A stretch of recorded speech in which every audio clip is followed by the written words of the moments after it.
विश्वमा नेपाल चिनाउने काम कसले गरेछ थाहा छ तपाईहरुलाई? टिब्बेटियन भोटेहरुले गरेछ।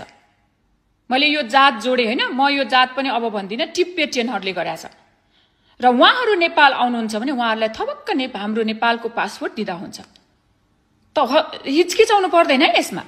बंगलादेशहरु नेपाल गएर उनीहरुले के गरेछ थाहा छ? ठाउँ ठाउँ मस्जिदहरु खोलेछ उहाँहरुले।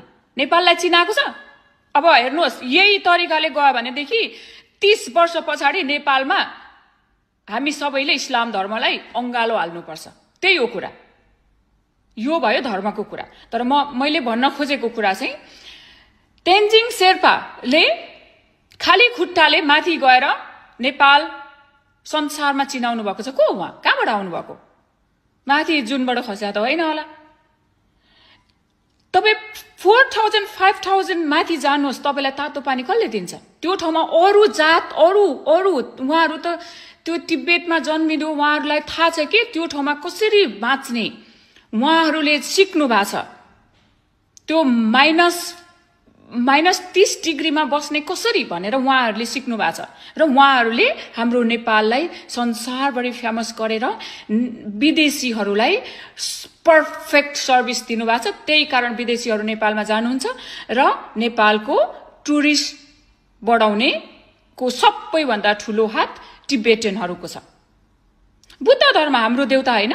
हाम्रो देशमा जन्मिनु भएको यत्रो विश्वले मान्छ, किन हामीले उहाँलाई नमान्ने? यसमा कति सारो हेला भएको छ बुद्ध धर्मको।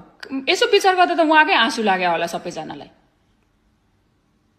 अहिले अब दलाई लामाले उहाँ के अरे इन्डिया गएर अलिअलि फेमस गर्नु भएको छ, फेक न्यूज बुद्ध इन्डियामा जन्मेको भनेर हैन।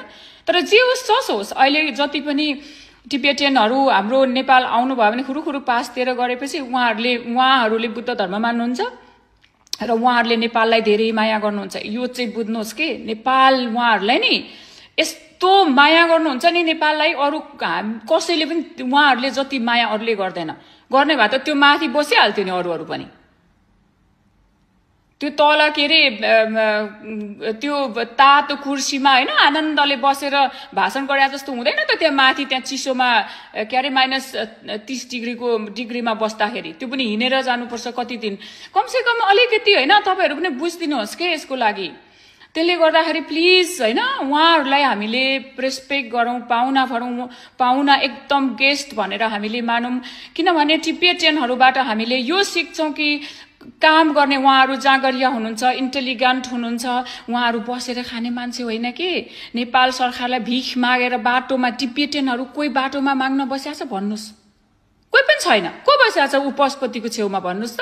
हात खुट्टा भाँचेर कहाँको मान्छेहरु आज? त्यसको इन्टरभ्यु लिनुहोस् न अनि बुझ्नुहोस्। हाम्रो देश बन्छ। अब टिब्बेटियन उहाँहरुले बुद्ध धर्म मान्नुहुन्छ, त्यसले गर्दा उहाँहरुले चाइनाले पनि एक्सेप्ट गरेछ भने किन सबैलाई हामीले राखौं न?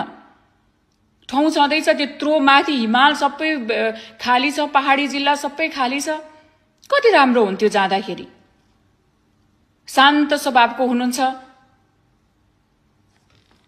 त्यही हो कुरा चाहिँ बुझ्नुपर्छ है।